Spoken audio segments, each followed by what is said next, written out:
Olá, pessoal! Então, essa é a terceira parte do nosso vídeo. E aqui a gente estava falando anteriormente sobre os países periféricos e centrais. E agora eu vou falar continuando falando sobre a América Central no cenário mundial. Então, são países periféricos, regiões subdesenvolvidas.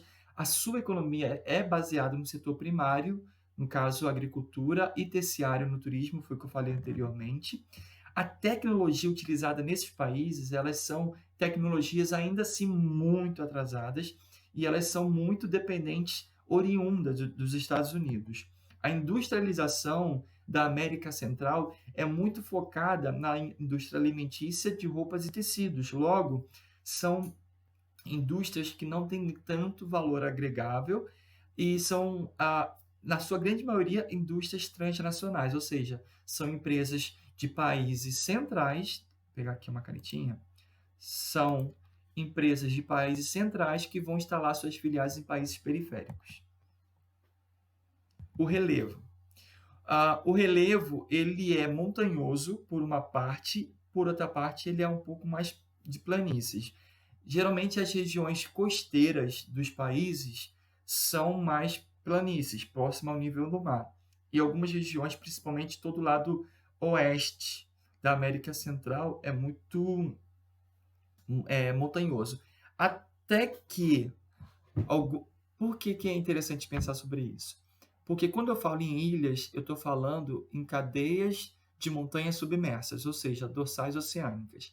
Se eu tenho muitas ilhas, é sinal que essas ilhas são pico de uma cadeia montanhosa, que está debaixo da água.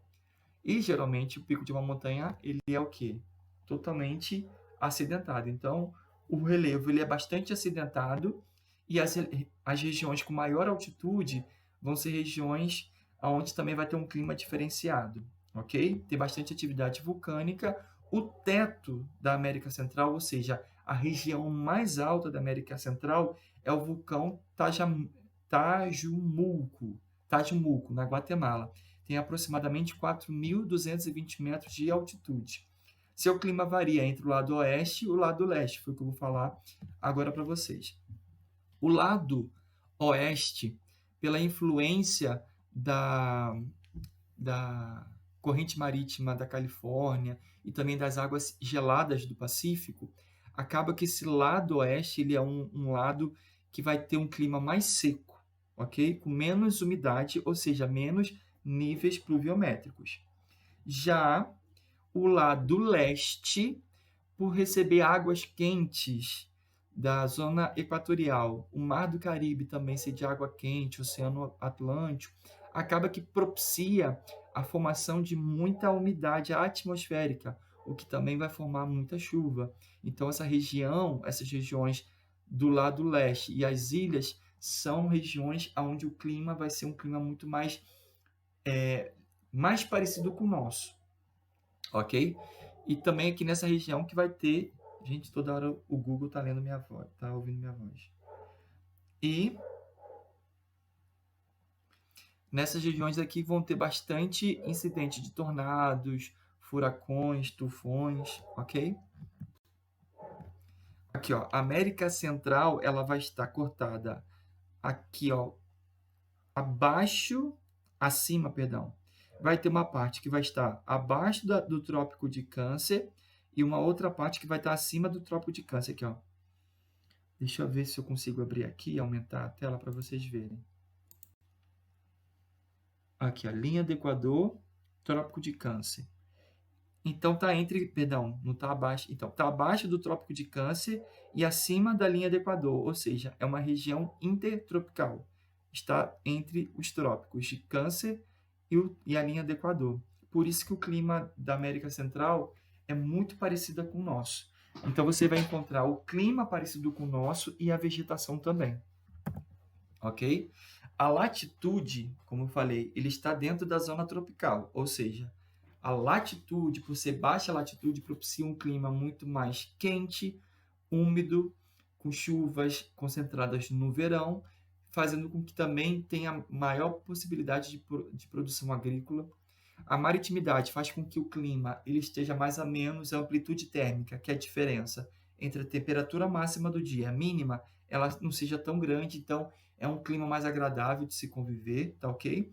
E a altitude também, por ser uma região onde é muito acidentado, por causa do choque de placas e cadeias montanhosas submersas, então você vai encontrar um relevo muito acidentado e vai ter um clima um pouco mais frio, dependendo da altitude, ok? Aqui eu já falei sobre isso. Temos climas costeiros, quentes e chuvosos, típicos das regiões intertropicais e frios, decorrente de algumas altitudes do relevo. Já expliquei sobre isso. Olha o tipo de vegetação aí. Ó. Aqui eu tenho vegetação tropical, que lembra bastante a vegetação equatorial. Talvez aqui não vai ter árvores tão grande porte como o nosso, mas existem muitas florestas densas, muitas folhagens.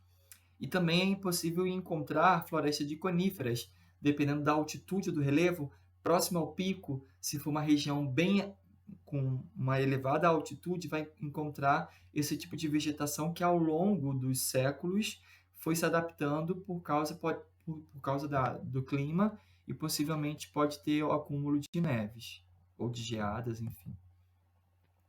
E também, olha que interessante, é possível encontrar o cerrado lá na América Central, ok? Então, a hidrografia da América Central ela é composta por pequenos rios, e o interessante é que os rios de lá, vou voltar aqui para vocês verem, a maioria dos rios, eles vão nascer no lado oeste e eles vão correr para o Mar do Caribe. Os principais rios da América Central, eles vão desembocar no Mar do Caribe. Então, eles vão nascer no lado oeste, que são as regiões mais montanhosas. Essa região que é do oeste é a região onde vai ter bastante altitude, e os rios vão nascer nas cabeceiras das montanhas e vão correr para o Mar do Caribe. Os principais... por ser uma região que tem um relevo muito acidentado, isso é uma vantagem para a América Central no que se refere à produção de energia elétrica. Porque se tem rios e tem um relevo acidentado, tem muita queda d'água. E a energia elétrica, por meio das hidrelétricas, nada mais é do que produzida pela queda da água. Então, tem bastante desse tipo de geração de energia lá. Energia elétrica por geração de hidrelétricas.